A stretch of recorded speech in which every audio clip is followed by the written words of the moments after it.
In Module 7.1, we'll be covering the shooting style floating heads and talking about the floating head static, floating head dynamic, and jumping into both sides of this upon how to do it, when to use it, and some of my favorite aspects of it. Personally, I love doing floating head videos because they're super quick, they're super authentic, and they create a very good personal connection between you and whoever is watching. So first, explain what a floating head is, kind of what you're looking at now.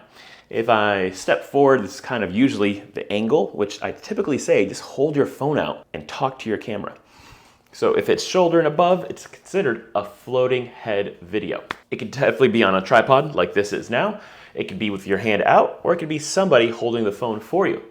With the floating head static version, it's usually in a tripod, or as I tell people, put it up against a book, against a laptop, anywhere. And as long as it's static, it's considered a static floating head video.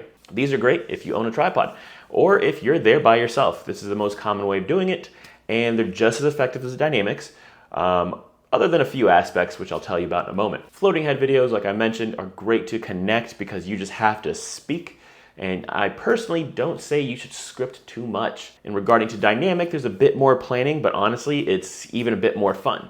Here, I'll throw a few examples of floating head videos that you can see while I've been talking. And you can see that I'm sure they're all over social media. They're very, very popular these days. And that plus some captions, which I'll teach you in some other modules, people want to digest and engage with these videos because they want to see, what is this person talking about? Then in floating head dynamic style, this is simply the same thing, but with a different background. And honestly, this is the most fun and easy version to do videos because your goal is to switch up your backgrounds every 2 to 4 to 5 seconds. And the easiest way of doing this is literally by doing that version where you're holding your phone and you're shooting, you're recording.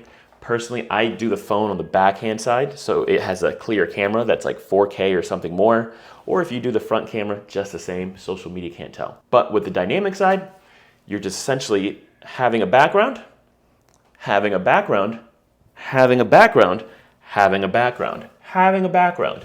Literally any change in scenery is going to get the viewer to be a little bit more engaged because they're trying to figure out, oh, what just changed? Oh, it was just the background.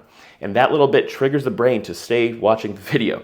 So dynamic floating head videos are by far my favorite. I use them in ads myself when I do them for my own agency.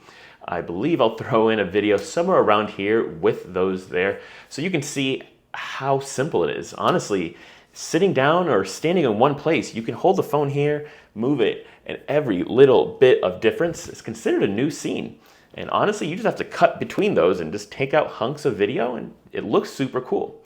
All right, I'm gonna continue on and teach you about the next shooting style. Check it out in 7.2.